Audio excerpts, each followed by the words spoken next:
মই পোনপ্ৰথমে আপোনালোক হ'লেও দিলে আপোনালোকৰ চেনেলৰ যোগেতে মই আন্তৰিক অভিনন্দন জ্ঞাপন কৰিছোঁ। বিশেষকৈ মাওমৰাবাসী সকলো ৰাইজলৈ মোৰ হীৰা ভৰা আন্তৰিক অভিনন্দন জ্ঞাপন কৰিছোঁ।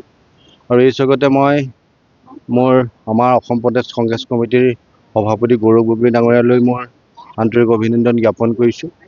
বিশেষকৈ এইটো কাৰণে যে মোৰ ওপৰত তেওঁলোকে আস্থা ৰাখিছিলে আৰু বিশ্বাস ৰাখিছিলে। আচলতে ছাত্ৰ জীৱনৰ পৰাই মই কংগ্ৰেছটোৰ লগত জড়িত হৈ আছিলোঁ।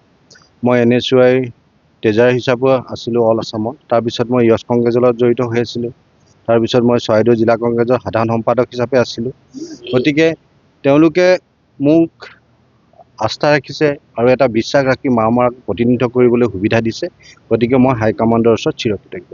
দেখা গৈছে আপোনাৰ যেতিয়া অন্তিম মুহূৰ্তত আপোনাৰ প্ৰাৰ্থিত্ব কেন্দ্ৰীয় ঘোষণা হ'ল, ঘোষণা হোৱাৰ পাক মুহূৰ্তত হ'লে আপোনালোকৰ মাওমৰা সমস্যাটো ভালেকেইজন কংগ্ৰেছ নেতাকৰ্মীয়ে পদত্যাগ হৈছে। আচলতে এটা যিটো আপোনাৰ লবি কেন্দ্ৰিক ৰাজনীতি হৈছে বুলি ভাবে নেকি, যিহেতু তেওঁলোকে পদত্যাগ কৰিছে আৰু আপোনালোকৰ দলীয় কৰ্মীসকলৰ যি ক্ষোভক লৈ তেওঁলোকে পদত্যাগ কৰিছে আৰু ক্ষোভটো উপশম কৰাৰ ক্ষেত্ৰত আপুনি কেনেদৰে ব্যৱস্থা গ্ৰহণ কৰিব?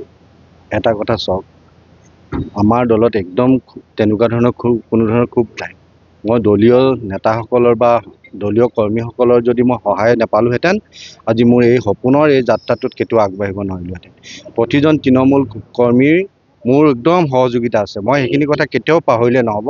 আজি মাওমৰা সমষ্টিৰ মই প্ৰাৰ্থী পাইছোঁ।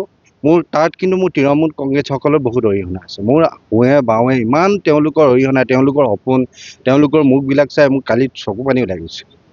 গতিকে তেওঁলোকৰ আৱেগবিলাক লৈ মই একচুৱেলি আগবাঢ়ি গৈছোঁ। মই কেশৱ গগৈ পদত্যাগ কৰাৰ বিষয়টো মই নাজানো।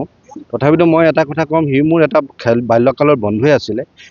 টিকেট নাপায়, কিছুমান মানুহ আৱেগিক হৈ তেনেকুৱা এটা সিদ্ধান্ত লৈছে বুলি মই ভাবোঁ। আৰু গতিকে এইটো সিদ্ধান্ত যদি সি লৈছে, মই একচুৱেলি নাজানো।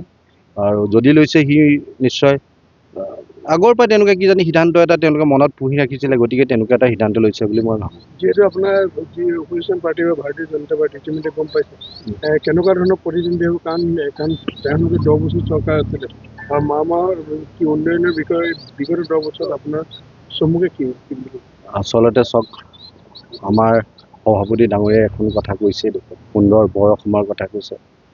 যিটো বৰ অসমৰ কথা তেওঁ সপোনত ভাবি আগবাঢ়িছে, য'ত সমাজখনত সকলো দিশৰ উন্নয়নৰ কথা আছে, য'ত যুৱ প্ৰজন্মৰ কথা আছে, য'ত কৃষকসকলৰ কথা আছে, য'ত বৃদ্ধাসকলৰ কথা কৈছে, আই মাতৃসকলৰ কথা আছে। আমি সকলোবিলাক লৈ এখন সুন্দৰ, মইতো অসমৰ কথাখিনি নকওঁ, মই এখন সুন্দৰ মাওমৰাৰ এখন সুন্দৰ ছবিহে মোৰ মনত ভাহি আছে।